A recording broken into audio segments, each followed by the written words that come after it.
থাইল্যান্ডের রাজধানী ব্যাংককে শুরু হয়েছে দক্ষিণ এশিয়ার শীর্ষ নেতাদের অংশগ্রহণে ষষ্ঠ বিমস্টেক সম্মেলন। এতে বাণিজ্য, বিনিয়োগ, পরিবেশ, জলবায়ু, কৃষি ও খাদ্য নিরাপত্তা সহ 7টি বিষয়ে বিশেষ গুরুত্ব দেওয়া হচ্ছে।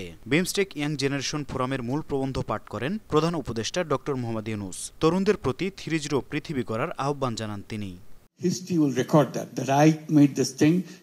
তিনি বলেন, নতুন সভ্যতা গড়তে চাকরির পেছনে না ঘুরে তরুণদের উদ্যোক্তা হতে হবে। তরুণরা চ্যালেঞ্জ নিতে পছন্দ করে। বিশ্বকে পরিবর্তন করতে হলে আগে নিজের গ্রাম থেকে শুরু করো। আত্মবিধ্বংসী চলতি সভ্যতাকে ছেড়ে নতুন সভ্যতা গড়তে হবে। ডক্টর ইউনূস আরও বলেন, দেশ বদলাতে হলে পরিচালন পদ্ধতিও বদলাতে হবে। ভূমিকম্পে মিয়ানমার ও থাইল্যান্ডে প্রাণহানির ঘটনায় শোক প্রকাশ করছি। প্রকৃতিকে বোঝার চেষ্টায় ও মানুষকে রক্ষায় আমাদের এখনও অনেক পথ পাড়ি দেওয়া বাকি।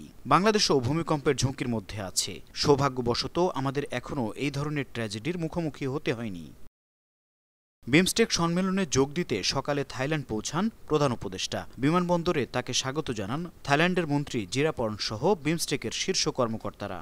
বৃহস্পতিবার 3 এপ্রিল ব্যাংককের স্থানীয় সময় বিকেলে বিমস্টেক সম্মেলনের সাইডলাইনে BIMSTEC young generation forum where the future meets শীর্ষক এক অনুষ্ঠানে মূল বক্তব্য উপস্থাপনকালে এসব কথা বলেন তিনি।